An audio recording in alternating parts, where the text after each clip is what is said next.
Selamat sore, saudara kasih Tuhan. Kita ketemu lagi di Syafaat Malam GKI Gading Indah. Nah, saya ada di sebuah rumah makan yang baru, daerah Kelapa Gading. Daerahnya dekat-dekat stasiun LRT, saudara. Dan dari dekorasinya Anda akan tahu ini rumah makan yang suasana makanannya khas makanan Jawa, ya. Dan karena itu juga di belakang saya ada wayang kulit, ya. Ada 5 wayang kulit. Saya tahu nih siapa semua. Ini Pandawa 5 bersaudara Pandawa. Dari Yudhistira yang paling tua, lalu nomor 2 Arjuna, nomor 3 Arjuna, nomor 2 ini Bima yang paling gede badannya, lalu si kembar Nakula dan Sadewa. Saya dulu kebetulan senang dengan cerita pewayangan, baik itu Mahabharata maupun Ramayana, ya. Saya mengumpulkan bukunya, bahkan saya dulu punya 1 set wayang kulit seperti ini. Sempat juga sih punya cita-cita jadi dalang waktu kecil. Dan berapa kali nonton wayang kulit, biarpun nggak sampai semalam suntuk, tapi ya 3-4 jam lah nonton. Nggak terlalu mengerti karena pakai bahasa Jawa halus, kecuali bagian leluconnya, ya, joke-nya baru pakai bahasa Jawa kasar yang saya mengerti. Nah, yang menarik, kata wayang, saudara, itu berasal dari kata bayang sebetulnya, bayang-bayang. Dan itu memang cocok. Kenapa? Karena kalau Anda melihat pertunjukan wayang kulit yang asli, Anda itu tidak nonton di depan seperti ini.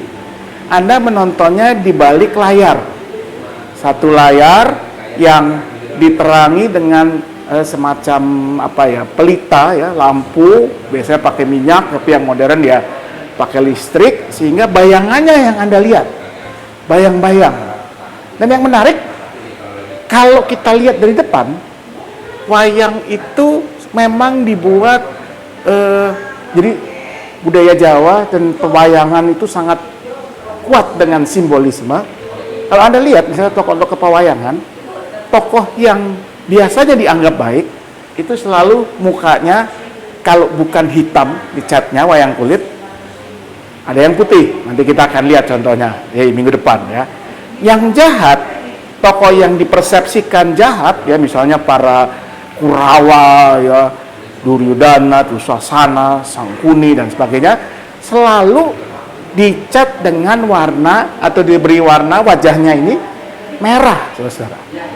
Tapi yang menarik, kalau Anda nonton pertunjukan wayang dari balik kelir, ya, layarnya itu namanya kelir, disebutnya kelir, Anda kan tidak tahu wajahnya ini merah atau hitam atau putih, kecuali Anda mungkin punya pengetahuan tentang tokoh-tokoh wayang kulit itu. Jadi yang kita bisa mendefinisikan apakah ini tokoh yang baik atau jahat, itu dari apa yang dia katakan, dari apa yang dia lakukan. Dan yang menarik, wayang itu memang dia adalah perlambang. Ingat ya, wayang itu artinya bayang. Dia adalah bayangan kita sendiri sebagai manusia. Wayang itu seakan-akan memberikan sebuah bayang-bayang atau gambaran tentang pergumulan kita sebagai manusia. Kita sering mendeskripsikan seseorang itu, oh dia jahat, dia baik, hanya dari luarnya ini, dari yang kelihatan, ya. Oh, dia itu pendukung capres A, pasti itu jahat, bodoh, ya, fanatik dan sebagainya. Tapi sesungguhnya kita harus menilai karakter seseorang seperti kita menonton pertunjukan wayang kulit, dari balik kelir, dari apa yang ia katakan, apa yang ia lakukan, barulah kelihatan siapa dia yang sesungguhnya. Dan bahkan, dan ini yang menarik dari wayang, ya, tokoh sebaik apapun, kalau Anda tahu cerita pewayangan, misalnya para Pandawa ini, Yudhistira yang katanya berhati mulia, yang katanya darahnya itu bukan lagi merah, bahkan biru, tapi putih, saudara, karena dianggap dia itu begitu suci, kudus, ya. Toh dia tetap punya kelemahan yang cukup serius. Memang tidak sering muncul, tapi begitu muncul punya dampak yang cukup besar bagi kehidupannya dan saudara-saudaranya. Wayang mungkin mau mengatakan juga bahwa setiap manusia pada dasarnya, sebaik-baiknya dia punya kelemahan. Sebaliknya, seburuk-buruknya apapun dia, ya dia harusnya punya sisi baik. Ya, bahkan para Kurawa yang jahat itu kalau kita baca, kita bisa menyimpulkan, oh mereka tidak, atau paling tidak kita bisa memahami mengapa mereka bisa sejahat itu. Biarpun kita belum tentu membenarkan tindakan mereka, tapi kita bisa memahaminya. Apa yang menyebabkan, apa alasannya. Dan itu membuat kita akan menjadi orang yang tidak mudah menghakimi, ya, tidak mudah dengan mengatakan, oh karena dia itu anggota gereja A atau anggota partai B atau dia suku ini atau apapun itu, agama itu, maka dia akan begini-begini. No. Sama seperti kita menonton wayang, dari balik kelir, kenalilah dia dari apa yang ia katakan, apa yang dia lakukan, dari karakternya. Atau seperti kata Tuhan Yesus, kenalilah orang dari buahnya, dari apa yang dihasilkannya.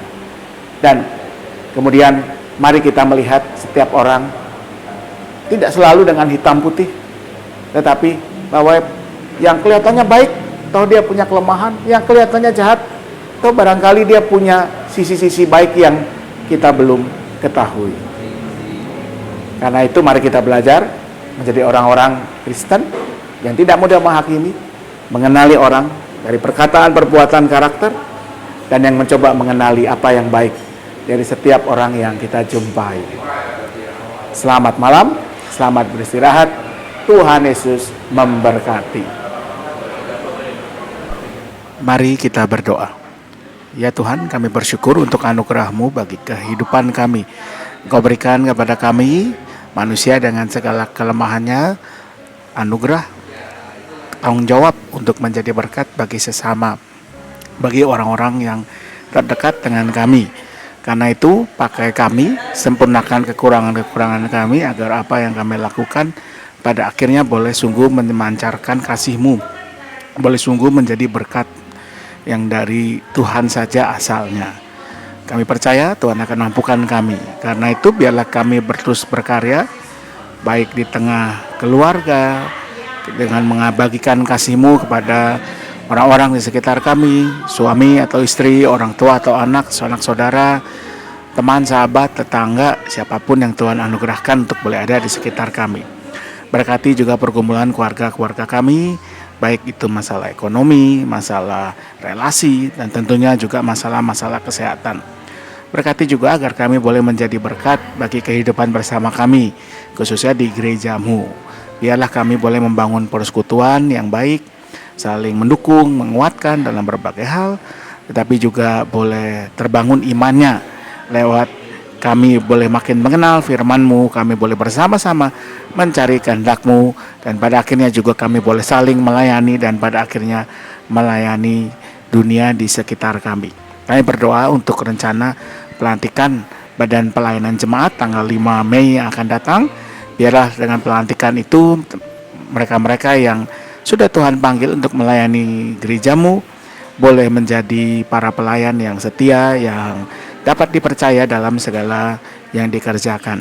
Kami berdoa untuk bangsa dan negara kami, Tuhan yang menyertai para pemimpin kami, Tuhan yang menyertai apa yang dikerjakan, Tuhan boleh menyertai apa yang mereka putuskan. Biarlah semuanya boleh menjadi berkat bagi kehidupan jemaat, bagi kehidupan bangsa dan negara kami. Biar dalam segala perbedaan yang ada, kami boleh bersungguh-sungguh mencari apa yang baik untuk kehidupan bersama. Kami mau menyerahkan diri kami malam hari ini dalam istirahat kami, semua hanya dalam satu nama, Yesus Kristus, Tuhan dan Juru Selamat kami yang hidup. Amin.